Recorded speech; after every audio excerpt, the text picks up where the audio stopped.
سلام، حالتون چطوره؟ مشتری امروزم بعد از 40 روز اومده بود برای ترمیم.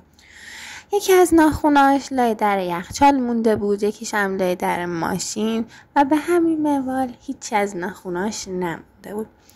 بعد از اینکه مانیکور کردم و سطح ناخونو خط و خش انداختم، یه فرم‌دهی جزئی انجام میدم.